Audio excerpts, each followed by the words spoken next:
नमस्कार, मैं हूं आपके साथ अनुष्का और आप देख रहे हैं न्यूज समाचार जनता की आवाज। आइए रुख करते हैं आज की खास खबरों की ओर।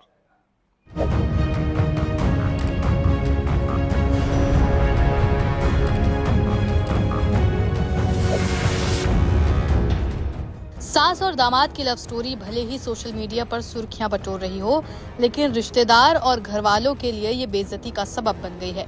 शुक्रवार को दामाद संग सपना को राहुल के परिवार ने घर में घुसने तक नहीं दिया। दरअसल कल देर शाम सपना को राहुल के सुपुर्द कर दिया गया था। राहुल सपना को अपने गांव लेकर पहुंचा और 1 घंटे तक वहीं रुका। इस बीच परिवार में किस तरह की बातें हुई ये तो किसी को भी नहीं पता, मगर परिवार ने सपना को स्वीकार करने से मना कर दिया है। यहाँ तक कि सपना को 1 कदम भी घर में घुसने नहीं दिया गया। बताया जा रहा है कि दोनों ने अपने पड़ोसी के यहाँ रात बिताई थी। इसके बाद सुबह हुई और राहुल ने अपने दोस्त को फोन कर मदद मांगी। इसके बाद राहुल और सपना दोस्त की बाइक पर सवार होकर कहीं निकल गए। जानकारी मिली कि दोस्त ने उन्हें पाली क्षेत्र में कहीं छोड़ा है। इसके बाद दोस्त वापस आ गया, मगर वे दोनों पाली क्षेत्र में कहाँ गए इसकी किसी को कोई जानकारी नहीं है। यानी कि दोनों दुनिया की नजरों से फिर से दूर चले गए। यूपी के अलीगढ़ में होने वाले दामाद के साथ गई सास सपना को राहुल के परिवार ने स्वीकार नहीं किया। परिवार ने उन्हें घर में घुसने तक नहीं दिया। यहाँ तक कि अब जब राहुल अपनी नई दुल्हन यानी कि सास को लेकर गांव पहुंचा तो गांव वालों ने ईंट झाड़ू से उसका स्वागत किया और दोनों को जमकर खरी खोटी सुनाई। राहुल के पिता ओमवीर ने उन्हें गाड़ी से उतरने का आदेश दिया और कहा कि दोनों ने परिवार और गांव की इज्जत को दांव पर लगा दिया है। उन्होंने राहुल को चेतावनी दी कि वो इस गांव में दोबारा कदम ना रखे। राहुल के पिता ने साफ तौर पर उससे कहा कि वो उन्हें अपने बेटे के रूप में स्वीकार नहीं करते। हालांकि इसके बाद राहुल और सपना ने अपने पड़ोसी के घर में रात काटी। इसके बाद वो सुबह फिर से गायब हो गए। अब कहाँ गए किसी को इसकी खबर नहीं। हाँ, एक दोस्त ने जरूर उन्हें बाइक से पाली क्षेत्र में छोड़ा था, लेकिन इसके बाद वे कहाँ गए इस बात का कुछ पता नहीं है। राहुल ने यह भी कहा कि उसने सपना से कोर्ट में शादी कर ली है और अब वो अपनी नई जीवन साथी के साथ ही रहेगा। मीडिया रिपोर्ट के मुताबिक इस मामले में परिवार ने चुप्पी साध ली है। राहुल के पिता कुछ भी बोलने से इनकार कर रहे हैं। मड्राक के गांव मनोहरपुर के जितेंद्र की पत्नी सपना अपने दामाद के साथ प्रेम संबंध में आ गई। बेटी की शादी से पहले ही दोनों घर से निकल गए। दोनों बुधवार को दादो थाने पहुंचे और यहाँ आकर उन्होंने बयान दिया कि वो अपनी मर्जी से गए हैं और जीवन भर साथ रहेंगे। इसके बाद जो ड्रामा हुआ वो सभी ने देखा। सास ने कहा कि उसका पति उसे मारता था। इस आरोप के बाद पति सामने आया और घरेलू हिंसा और मारपीट जैसे आरोपों से इनकार किया और कहा कि उसे बस अपने पैसे चाहिए। 200 रुपए ले गई, मोबाइल ले गई। नहीं, सब झूठ है। 5.5 लाख रुपए का जेवरात है, 3.5 लाख रुपए कैश है। इसके लिए मेरी अगर आप मैं झूठ समझोगे तो मेरी बच्ची से बयान ले सकते हो। अब हाँ, मिलने दिया था जी, वो बोल रही थी मैं उसी का रहूंगी। जितने और क्लियर करिए जी, ये जो 3.5 लाख रुपए आप बता रहे हैं जी, वो 3.5 लाख रुपए आपने कहाँ से कैसे निकाले, कैसे घर पे रखे शादी के लिए? जी, 1.5 लाख रुपए जैसे हमारा दूध बिकता है, जो दूध बिकाने के लिए हम देते हैं दूधिया से, 1.5 लाख रुपए वहाँ से आया था। 50,000 एक मेरे भाई से बेंगलोर से आया है, 50,000 एक आदमी से गांव में रहता उसके पास से आया है, 20,000 एक के पास से आया, कुछ मैं भी वहाँ जो बेंगलोर से आया था मेरे पास भी इकट्ठा हुआ था। ये पूरा टोटल मिला के 3.5 लाख रुपए कैश था।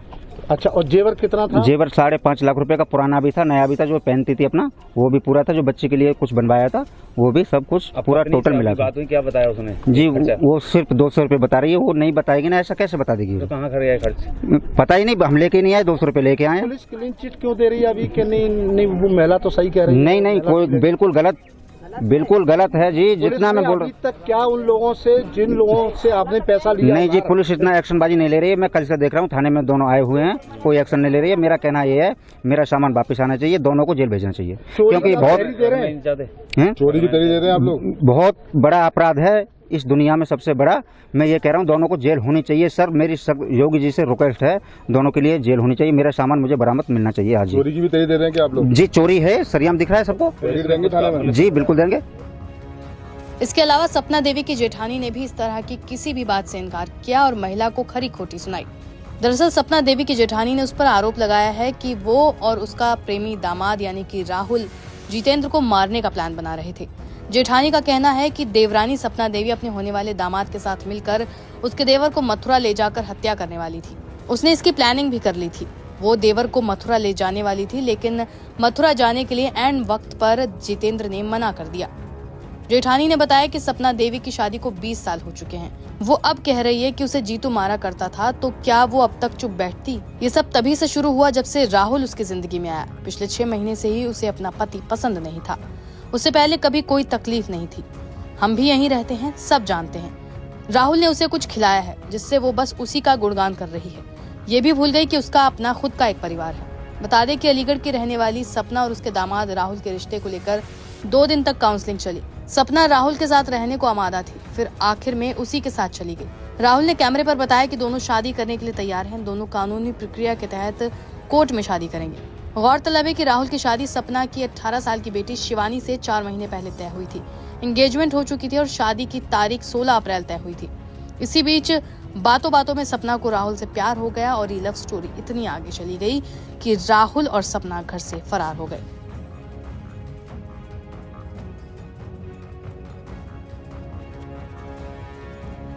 कहाँ गए थे? बिहार। अब आप क्या चाहती हैं? मैं इनके साथ रहना चाहती हूँ। शादी की है? ऐसे ही चले गए थे। अभी शादी वगैरह नहीं की? बिहार में कौन सी जगह? बिहार में ऐसे कौन सी जगह? सही। नेपाल में। नेपाल। बिहार क्रॉस करके नेपाल में मतलब। हाँ। मतलब बिहार क्रॉस करके वो एड्रेस तो उसको लड़के हाँ, तो वहाँ थोड़ा टावर नहीं जाते हैं। अच्छा, आपके जो घर वाले हैं उनका कहना ये था कि करीब 3-4 लाख रुपए नकदी व कुछ जेवरात लेके गई, ऐसा कुछ है? बस ये तो यहाँ पहन के गई गोल्डन, ये वैसे ही मंगलसूत्र है। जैसे यहाँ से उतरी वैसे यहाँ आ गई। मतलब आरोप झूठा लगा रहे हैं। हाँ, मैं मवेशियाँ पालती हूँ, भैंसिया। 1.5 लाख रुपए औरत का क्या नहीं होता है। 1500 रुपए ले लिए, इतनी मार लगाई, सुबह से शाम तक पीते हैं। जो बाहर आदमी 6-6 महीने रहता है, कुछ कमाएगा नहीं। अभी तक एक मकान बना के नहीं दिया। क्या कर सकता है वो? 1500 रुपए डाल देता है, उसका भी हिसाब लेता है मुझसे।